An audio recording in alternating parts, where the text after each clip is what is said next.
autres, c'est pas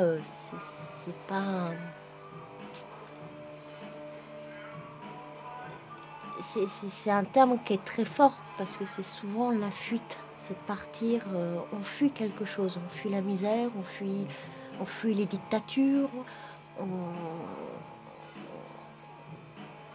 pour quelque chose pour un monde meilleur, quoi. C'est toujours dans l'espoir. Que ce poisson a des yeux d'être humain, avec tous ces noirs qui se sont noyés.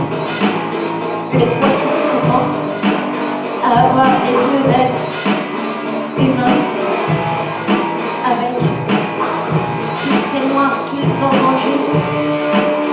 Les poissons commencent à avoir des yeux d'être humain. Lidl traite de tous ces gens qui fuient un pays pour un monde meilleur et qui souvent s'endettent, parce qu'ils s'endettent pour fuir et ils sont pas sûrs d'arriver à destination. Ils ont une forme d'être humain et une voix d'être humain. Les noirs sont aussi des êtres humains. Ils se voient comme les êtres humains. Ils se voient comme votre chien. Vous vous souvenez de votre chien, monsieur Lapute? À un moment donné, elle parle d'une femme qui accouche sur la plage. Et donc, il y a cette fameux personnage qui s'appelle Lapute qui observe et ne bouge pas. Et je trouve ça tellement violent, tu vois, de se dire... j'étais dans l'impuissance, en fait. L'impuissance, quand j'apprenais ce texte, de me dire, mais mince, on ne peut pas bouger plus que ça. Où j'étais très mal, très triste en l'apprenant. Et puis au bout d'un moment, de se détacher un peu, et voilà. Il en sort quand même beaucoup de colère. Beaucoup de colère, mais un peu plus de détachement par rapport à... Et c'est vrai que l'histoire de cette femme qui accouche, c'était terrible pour moi. Ce sont aussi des êtres humains sans aucun doute, des êtres parfaitement humains, rien d'autre que des êtres humains.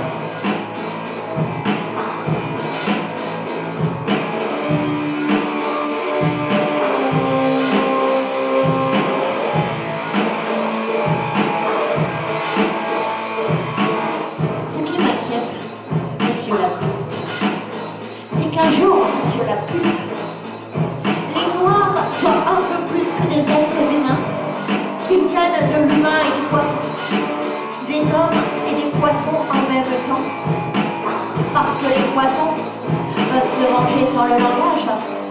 Pas vrai, monsieur Lapute? Mon implication dans cette histoire-là, dans cette aventure-là, au niveau musical, au niveau sonore, je rejoindrais le texte dans sa déchirure, dans ce qu'il a d'écorché, quoi. Voilà, je suis très troublé par... Ça me trouble, ça me touche, donc ce qui vient, en fait, parce que je me dis pas je vais faire un tel accord ou je sais pas quoi. Quand je travaille, je pars sur quelque chose qui me vient, sur un état qui me vient, parce que voilà, c'est comme ça rentre par je sais pas où, et après ça ressort, quoi. Il faudrait civiliser les poissons. Il faudrait apprendre aux poissons à reconnaître le drapeau. Il ne faudrait plus manger de poissons. Il faudrait empoisonner tous les poissons avant de recommencer à manger un seul poisson. Parce que les Noirs vont continuer à se noyer. Pas vrai, monsieur Lapute? Ce texte, pour moi, quand je l'ai reçu, en tout cas, j'ai reçu comme un chant. Comme quelque chose qui avec les répétitions qu'il y a dedans, tu vois, il y a une espèce, il n'y a pas refrain, couplet, mais il y a une rythmique interne qui apparaît pour moi comme un chant.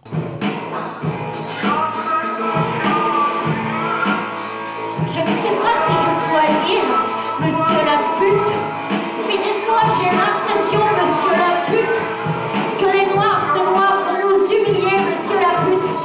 Ils se noient par ressentiment, monsieur Lapute, parce qu'ils veulent être des hommes comme nous, monsieur Lapute, parce qu'ils veulent se consacrer à la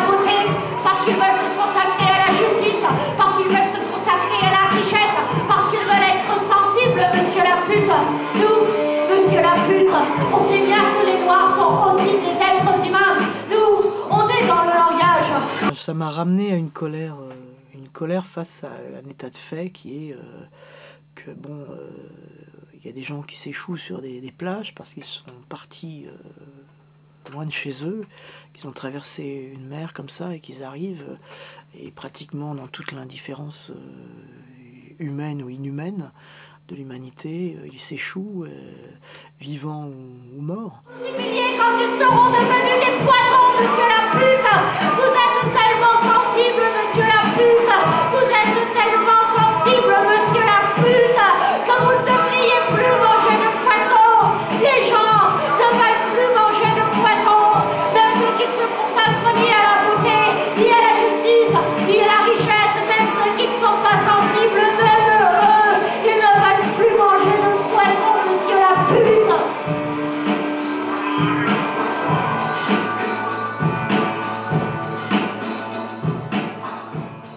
Notre place, elle est là parce qu'on a envie de dire des choses qu'on a envie de dire et qu'on n'a pas envie de se taire. Et cette chose-là qu'on ne peut pas nous enlever. On peut nous enlever tous nos droits, tout ce que tu veux, mais on ne peut pas nous enlever ça. Le fait de parler, de dire les choses. Mais c'est bon. À la montagne, monsieur la pute. Allez, on part à la montagne. Votre jolie petite maison à la montagne. Vos vaches et vos cochons sont tellement grands qu'on se croirait dans une jolie ferme autrichienne, monsieur la pute.